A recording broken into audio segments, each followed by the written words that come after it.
welcome back to a new video session. After a long time we are meeting through video sessions.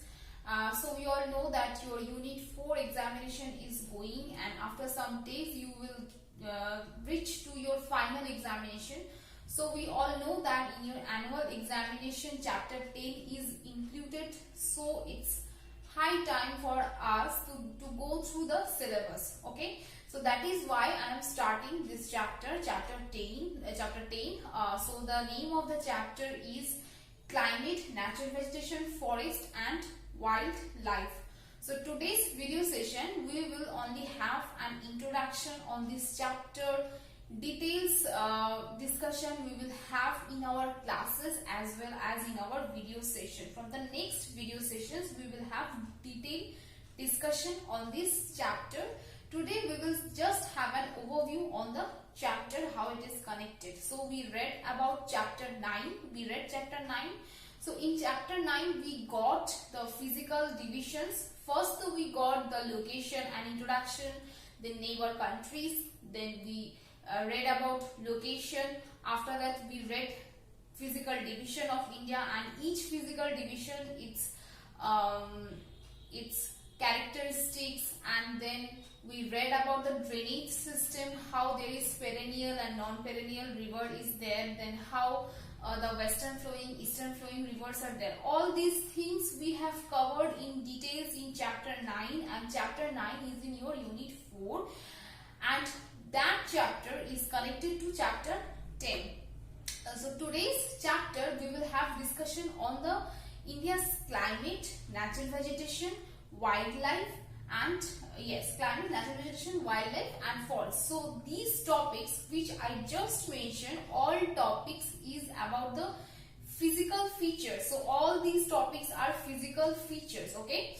Now the first topic, the very first topic from this chapter, that is climate. Now why we are starting with climate? Because it is very vital physical feature of any place, because depending on the climate the natural vegetation, forest and wildlife is situated. So the suppose natural vegetation of any place totally depending on the climate, or the forest is totally depending on the climatic condition. If the climate is very suitable, then we can find evergreen type of forest. If the climatic condition is very harsh, that means too much hot or too much cold if we find in any particular place, then we will not get any evergreen type of forest. We may get xerophyte type of forest. These kind of trees or plants we can get. So now we will see the climatic condition of India.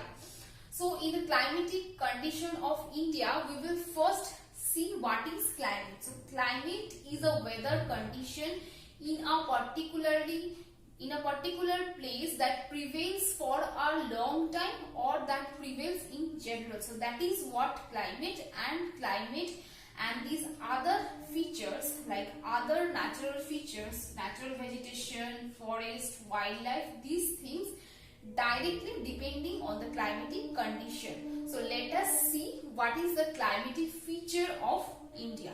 Now in climate we all know that India has a great and vast extension, the latitudinal and longitudinal both extension we have read in chapter 9. So with the vast extension of India has a variety in climatic condition as the area is vast. Okay, and the climatic condition of India is depending place to place. One important point we read in chapter 9, that Tropic of Cancer. We read about Tropic of Cancer. The numerical value of Tropic of Cancer is 23.5 degree north, right? So this important line, that is Tropic of Cancer, is passing over India, and it is nearly divided India into two parts. Okay, and the Tropic of Cancer passes over India over eight states. Okay, we marked those states in our map pointing. I hope you all can remember them. there are 8 states including Gujarat, then Chhattisgarh, then Mizoram, Manipur. These were the states are there. Okay. Now the thing is, why the Tropic of Cancer is crossing over India. It is dividing India is two parts. The southern portion from that Tropic of Cancer is just going to the tropical zone, and the northern portion of India, that is just over the Tropic of Cancer, is under the temperate zone. So as India is divided into two different zones, temperate zone and the tropical zone. So in these two different zones, we can get different type of climatic condition. Okay, so this was the one condition which I just discussed.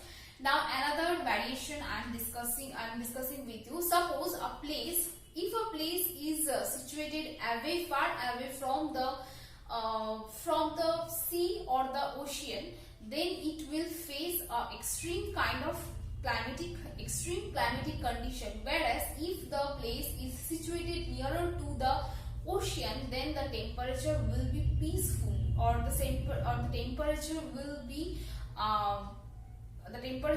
be moderate kind of, not much cold, not much hot in different type of seasons. Okay, so this is how you can see the variation, how the Tropic of Cancer is creating variation, how the location of any place which is nearer to the ocean is creating variation in the climate. Another point, so you all know the outline map of India, right? So, and the location of India, as the southern portion of India is nearer to the equator, so that is why in the south of India we see hot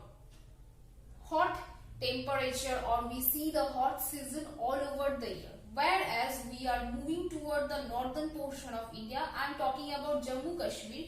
We all know where the Jammu Kashmir is located, at the northern portion of India. That place, throughout the year or most of the time, we see there snowfall, because this place is quite away or far away from the equatorial region. So we are very clear with the thing that the climatic condition of India is not same in everywhere. You go anywhere, you will see variations, and these variations depending on different factors. All of these situation, the climate of India we considered as tropical monsoon climate. Now why we call it as a tropical monsoon climate? Because of the Himalaya mountain.